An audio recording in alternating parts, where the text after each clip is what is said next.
Well, hello there and welcome to the channel, and in this video we're going to be talking about the exotic garden jobs that I'll be looking at doing over the next few weeks, because believe me, there's plenty that need not only doing immediately and continuously, there's also all those jobs that need to be put in place before the hard frosts make their way to the south of England, which is not going to be that far away. I mean, it is November now, they could easily be here in a couple of weeks, so we need to put some plans in place. So let's start having a look around. I'll be telling you the sort of things that I'll be looking at doing, and hopefully there'll be some information in there that will be useful to you to make your life a wee bit easier in the garden, and hopefully give you a faster, better, stronger displays come the spring, which is only about 4 months away.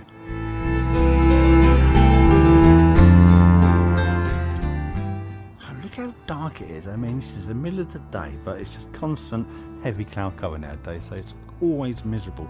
Anyway, the courtyard area isn't looking too bad. I mean, all we've really done so far is take out all of the cacti. So apart from something over here, you've got these aeoniums that are still out here, you've got this old man's cactus still here, but this fella here, I mean, this will take light frost because of this protective covering on it.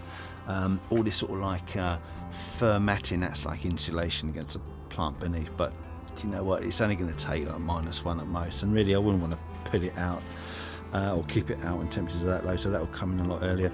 Some of the aeoniums, once temperatures get to about 5 degrees Celsius overnight, which won't be too long now, again these will all have to come in because they just won't take the frost on it. This guy, again, this will have to come in. I don't want it getting any cold damage on it. And the bananas, once they start getting these frosts and these foliage gets damaged, I'm going to do a big cut, take it all down and put a protective covering over the top of it. Now, over here, usually, and I did last year, I kept this brugmansia in a pot and brought it in, but in previous years, in the property before this one, I used to keep this out in the garden. Once it's established, I put a protective cover over the top of it, and I also put a load of mulch on the base.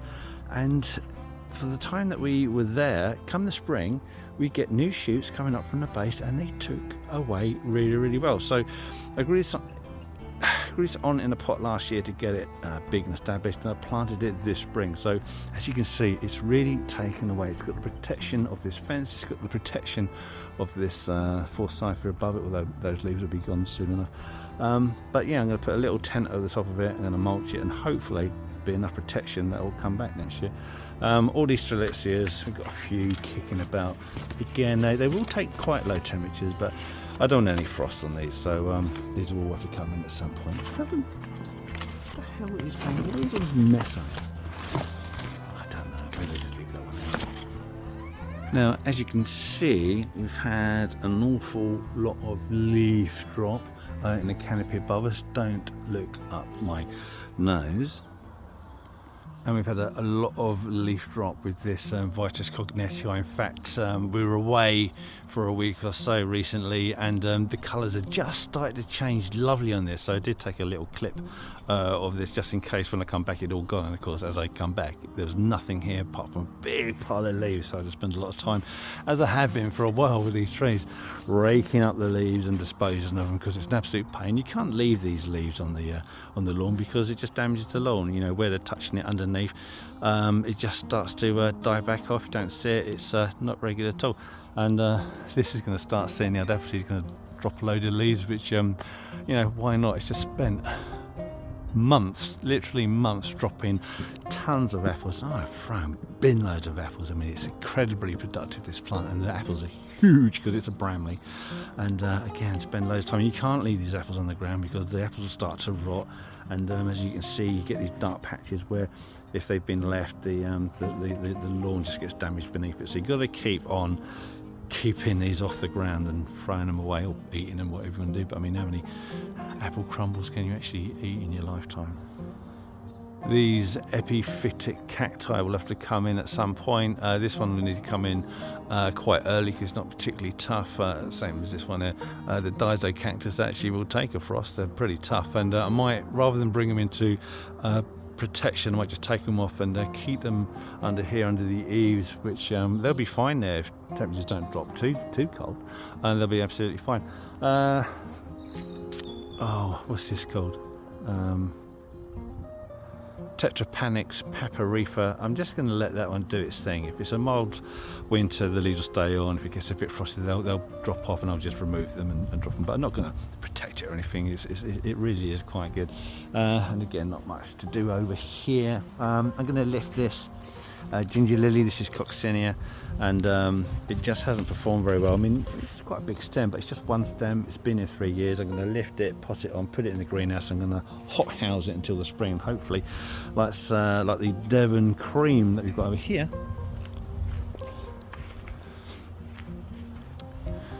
it will flower. And indeed, this has flowered this year, if you've seen our previous videos. And there you go, that's the old flower spike there. And we've got a new one. We've got a flush of a new flower spike, which because it's so mild, we might even get this to come into flower. But this is in a pot. I was going to plant it out this year, but you know, I'm going to leave it in its pot. I'm going to bring it in, hot house it, plant it out next year. There's another ginger that we've got in the ground that went in last year, hasn't flowered. I'm hoping that'll flower next year, but I'm just going to leave that in place, not doing anything with that. That's Strelitzia. That will have to come in. That won't stay outside. This Agave Americana, I'm going to put a rain cover on that quite shortly, probably tomorrow or next day, but before the rains come, because now we're going into winter, I don't want freezing conditions, I don't want wet roots combined, so that'll be covered. And we've got a little banana here. This is the Enset Morellii. Enset ventricosa Morellii, and again, I was thinking about planting it in the ground, but I think this year, again, I'm going to leave that in the greenhouse. I'm not going to keep that outside because last year didn't survive. Oh, look at the old echiums. These are the tree echiums. These will stay out. I might put a bit of a cover on them. I might even consider wrapping the base of the trunk, because last year's did survive, and then they fouled, and I found out that the base of the trunk has some damage on it for whatever reason, maybe cold damage, not sure. But so these will get a cover, same as the agave. Why is that bending? That stupid plant. It's supposed to be straight up. Oh, I hope there's been no damage in there. Got to keep an eye on. There's a caterpillar that takes out these sensors over the winter. Be really careful. Keep an eye on that. We have had that caterpillar on already. Something's going on in there. I have to take it closer. I think there's a caterpillar in there. Oh well, we'll find out and dispose of it, and hopefully that will straighten up. Now these glory lilies, they need to be dried off, and you could either leave the roots in the pots and bring it into the greenhouse, and I don't know, probably bring it into the garage actually where it's a wee bit warmer, or do what I'm going to do, which is just take out the roots, separate them, dry them off, and put them indoors in the kitchen somewhere, as long as Lorna doesn't find out about it. So these need to be dealt with quite soon. This Fuchsia boliviana, I'm just going to leave this to do its thing. It should start to die back naturally, but what I will do this year, which I didn't do last year, was put a dry mulch. So I'll get some composted bark chips or mini bark chips and put a load of it on there to protect the roots over the winter. Next year, hopefully it will get a stronger, earlier start, because this year it did come out late, and we just didn't have a warm enough or sunny enough season this year to get it to flower, which was a real shame. It did have some bud, which were about to come out, and then the day after, it got hit by some of these apples off the tree, snapped the stem, and that was the end of that. And since then, we've still had new growth, but no bloom. So last year it bloomed, this year nothing, so I'm a bit disappointed. Now, just because it's autumn and the ground still looks really wet, and we don't have the high temperatures, and we don't have the sun, and it's just rubbish weather, but it doesn't mean that plants don't dry out. So just be aware of like hanging baskets, any pot grown plant, that if you haven't had rain for a while, and we haven't had rain for a couple of weeks now, that these plants can still be prone to drying out. So just keep an eye on that. Even though most people won't want to go outside in the garden, it's always worth having a little check. This is quite dry because it's not terribly windy, but there's definitely a breeze in, and all this foliage here will just allow that plant to dry out. So all your hanging baskets, all your pots, they won't need as much watering. Certainly they won't need feeding, apart from one plant. So just keep an eye on that, because it's very easy to sort of lose plants unnecessarily so at this time of year. Now, regards to this area, we've still got a lot of growth, still got a lot of material, and there is work that I could be doing, but what I think I'm going to do is I'm going to wait until those first frosts come, and then I'm just going to get a machete and I'm just going to rip through the whole lot, throw it in the green waste bin. So I don't want to go into too much detail here, other than the fact that, you know, Tree ferns still need watering, still need feeding. Not as much as you would have done over the summer, but they still require it. There's a stupid apple in there. Get out. Get out of it. Ugh. You're disgusting. Any new growth? Yeah, do you know, I can still feel there's new fronds in there. I can't see this coming to anything this year now, but that's really good. Quite pleased with that. So I think that's probably enough to be getting on with to start with. Apart from maybe another lawn cut in a couple of weeks, but there you go. That is my list of jobs that I'm going to be looking at doing over the next few weeks in the garden for November.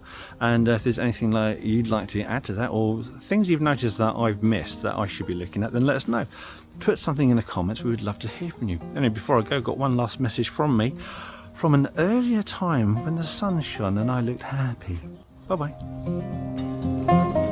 Right now, just before you go, if you want to see more content, more behind the scenes stuff, and images that I've taken of some weird freaky plants over the years, then you're in luck, because we've created an Instagram page. So you can find the link in our description. You can find the link on our main page, and if I'm clever enough, I might be able to get a link somewhere up there. Anyway, thank you for watching, and if you want to see more YouTube stuff, then check out this video here. That's quite a good one. And if it doesn't float your boat, then another one right there. And enjoy these while still got the strength, imagination and aptitude to make them. Thank you for watching. Goodbye.